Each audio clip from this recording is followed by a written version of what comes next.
In the year 208, during the late Eastern Han Dynasty, after unifying the north, Cao Cao, the last powerful minister of the Eastern Han, a northern warlord, and the founder of the Cao Wei regime, led an army of 200,000 troops in a formidable southern campaign. At Red Cliffs on the Yangtze River, he faced off against the allied forces of southern warlords Sun Quan and Liu Bei across the river. Sun Quan appointed Zhou Yu as the commander-in-chief, leading an elite force of 30,000 troops to defend the southern bank of the Yangtze River. Although the Sun-Lu allied forces were outnumbered, their troops were skilled in naval warfare. In contrast, Cao Cao's army, though large, consisted of northern soldiers adept at cavalry and archery but unfamiliar with naval battles. Fortunately for Cao Cao, the newly surrendered Jingzhou warlord Lu Tsong possessed a navy that had once made even Cao Cao wary. Now, the key to Cao Cao's victory at Red Cliffs lay in the leadership of Jingzhou's naval commanders, Cai Mao and Zhang Yun. However, for Zhou Yu, these two were a nightmare that had to be eliminated at all costs. Just as Zhou Yu was troubled over how to deal with Jingzhou's naval commanders, Cai Mao and Zhang Yun, a subordinate suddenly reported, an old acquaintance, Jiang Gan, has come to visit. Upon hearing this, Zhou Yu immediately guessed Jiang Gan's intentions and came up with a plan.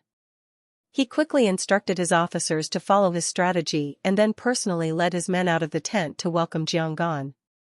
Jiang Gan was a renowned scholar of the late Eastern Han Dynasty and a master debater whose eloquence was unmatched in the Jiang and Hui regions. He had studied with Zhou Yu since childhood and was a close friend. Now serving as an advisor under Cao Cao, Jiang Gan volunteered for a mission, boasting about his close relationship with Zhou Yu. He proposed crossing the river to Eastern Wu as a persuader, attempting to convince Zhou Yu to surrender and thus avoid a costly war. Delighted by the idea, Cao Cao immediately dispatched him to negotiate with Zhou Yu. Zhou Yu and Jiang Gan had been apart for many years, and upon meeting again, both were overjoyed. Zhou Yu took Jiang Gan by the arm and led him into the main tent, where he hosted a grand banquet in his honor, inviting both civil and military officials to join. During the feast, Zhou Yu removed his sword and handed it to a trusted general, ordering him to oversee the gathering. He then declared, "Jiang Gan and I are old classmates and dear friends.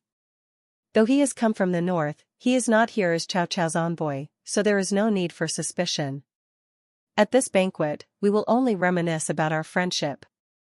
If anyone dares to bring up the war between our two sides, they will be executed on the spot." Hearing this, Jiang Gan turned pale as a sheet, not daring to utter a word. Zhou Yu then turned to him and said, "Since taking command, I have not touched a drop of alcohol. But today, reunited with an old friend, I must make an exception. As the saying goes, meeting a good friend on the river, reuniting with an old comrade in the army, we must drink to our heart's content." With that, he ordered the musicians to play triumphant military tunes, and the banquet turned into a night of revelry. After the banquet, Jiang Gan helped Zhou Yu back to his tent. Zhou Yu said, "It has been a long time since I last shared a bed with my dear brother Zi. Tonight, we shall sleep side by side." Saying this, he drowsily drifted off to sleep. Jiang Gan, however, was preoccupied with his mission. He recalled boasting in front of Cao Cao and now had no idea how he would report back. Hearing the drums outside signaling the second watch of the night, he found himself completely unable to sleep. Hearing Zhou Yu snoring like thunder, Jiang Gan quietly crept to the table and picked up a stack of documents to examine them. As he flipped through, he suddenly spotted a letter. Looking closely, he realized it was a surrender letter from Cao Cao's naval commanders, Cai Mao and Zhang Yun, addressed to Zhou Yu. Jiang Gan was shocked. Panicking, he quickly hid the letter inside his clothes. Just as he was about to check the other documents, he suddenly heard Zhou Yu mumbling in his sleep, "Zi, within a few days, I will make sure you see Cao Cao's severed head." Jiang Gan mumbled a vague response, hastily blew out the lamp, and hurriedly lay down, pretending to sleep. The next morning, someone entered the tent and said, "There is someone from the northern shore." Zhou Yu quickly stopped him and glanced at Jiang Gan, who pretended to be sound asleep. Zhou Yu then quietly stepped outside with the messenger. Outside, the messenger whispered, "Cai Mao and Zhang Yun say that it's not yet the right time to take action." His voice grew lower and lower. Jiang Gan grew anxious upon hearing this but did not dare to move. After a while, Zhou Yu returned and lay down to sleep. Jiang Gan, afraid of waking him, waited until Zhou Yu was fast asleep before quietly getting up. Hiding the letter from Cai Mao and Zhang Yun on his person, he slipped out of the military camp. The guards at the camp did not stop him. He rushed to the riverbank, found a small boat, and sped across the Yangtze River as fast as he could. Initially, Jiang Gan had been troubled by his failure to persuade Zhou Yu to surrender, but now, having obtained this crucial piece of intelligence, he fled back to Cao Cao's camp in haste to claim credit. When Cao Cao read the letter, he flew into a rage and immediately ordered the execution of Generals Cai Mao and Zhang Yuan. In reality, this was all part of Zhou Yu's carefully devised counterintelligence strategy. Cao Cao had indeed fallen for the trap and executed Cai Mao and Zhang Yun.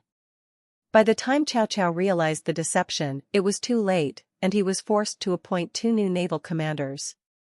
As a result, during the Battle of Red Cliffs, Cao Cao's navy was decisively defeated.